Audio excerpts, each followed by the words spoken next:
સુંદર સવારના સર્વ હરિભક્તોને જય શ્રી સ્વામિનારાયણ, જય શ્રી કૃષ્ણ.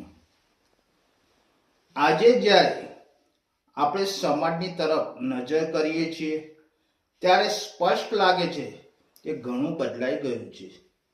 જીવન જીવવાની રીત, લોકોના વિચારો, સંબંધોની સમજ બધું જ પરિવર્તન પામ્યું છે. પરંતુ આ બદલાવ આપણને ક્યાં લઈ જઈ રહ્યો છે એ વિચારવાનો સમય હવે આવ્યો છે. એક સમય એવો હતો જ્યારે લોકો ઘરના દરવાજા આગળ રક્ષણ રૂપે માણસ ઊભો રાખતા, જેથી કોઈ અજાણ્યો પ્રાણી ઘરમાં પ્રવેશ ન કરે. આજે પરિસ્થિતિ બદલાઈ ગઈ છે. હવે લોકો દરવાજે કૂતરું રાખે છે, કારણ કે માણસ પર વિશ્વાસ ઘટી રહ્યો છે. આ દ્રશ્ય માત્ર બદલાયું નથી, આ માનસિકતાનો ફેરફાર છે. પહેલાના સમયમાં ઘરો ખુલ્લા રહેતા, કારણ કે દિલના ખુલ્લા હતા. લોકો બીજા ઉપર વિશ્વાસ કરતા. આજે ઘરો બંધ છે, કેમ કે ભય, શંકા અને સ્વાર્થ જીવનમાં પ્રવેશી ગયો છે. એક સમય એવો પણ હતો જ્યારે લોકો ઘરે ભોજન કરીને બહાર જતા. પરિવાર સાથે બેસીને જમવું સંસ્કાર અને સંબંધિક એકતાનું એક પ્રતીક હતું.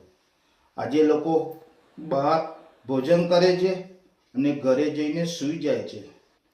પરિવાર સાથેનો સમય ધીમે ધીમે ઓછો થઈ રહ્યો છે. આ બદલાવ માત્ર જીવનશૈલીનો નથી, પરંતુ સંબંધોની ઊંડાઈમાં આવેલ ઘટાડાનો સંકેત છે. જ્યાં પહેલા સાથે બેસવું આનંદ હતો, ત્યાં હવે એકલા રહેવું સહેલું લાગે છે. પહેલાના સમયમાં લોકો ગાયને પવિત્ર માનતા અને તેનું પાલન કરતા. ગાય માત્ર પશુ નહોતી, પરંતુ સંસ્કૃતિ અને કરુણાનું પ્રતીક હતી. આજે ઘણી જગ્યાએ દ્રશ્ય ઉલટું છે. ગાય રસ્તા પર દેખાય છે અને પાલતુ પ્રાણીઓ ઘરમાં વિશેષ સ્થાન મેળવી લીધું છે. આ બદલાવ કોઈ પ્રાણી પ્રત્યેનો વિરોધ નથી, પરંતુ પ્રાથમિકતાનો ફેરફારનો સંકેત છે. જ્યાં સંવેદના અને સંસ્કારો મુખ્ય હતા, ત્યાં હવે સુવિધા, સ્વાર્થ આગળ આવ્યો છે. સમાજે ઘણી પ્રગતિ કરી છે. વિજ્ઞાન, ટેકનોલોજી, સુવિધાઓ વધી છે, પરંતુ સાથે સાથે માનવ સંવેદના અને સંબંધોની ગરિમા ઘટી છે. આપણે ઊંચી ઇમારતો ઊભી કરી, પરંતુ દિલ નાના કરી દીધા છે. પરિવર્તન જીવનનો સ્વાભાવિક નિયમ છે. બદલાવ ખોટો નથી, પરંતુ બદલવાની દિશા મહત્વપૂર્ણ છે.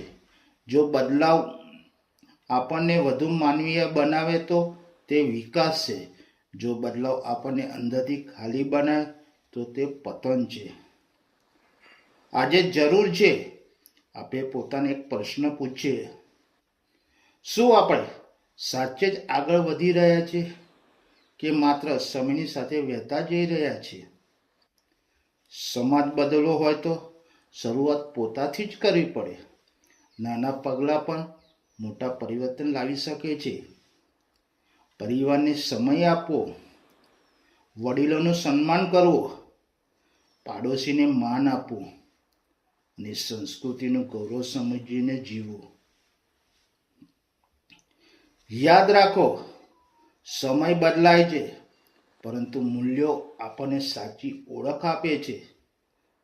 તો ચાલો બદલાવ સ્વીકારીએ, પણ એ રીતે કે માનવ ખોવાઈ ના જાય. જય શ્રી સ્વામિનારાયણ, જય શ્રી કૃષ્ણ.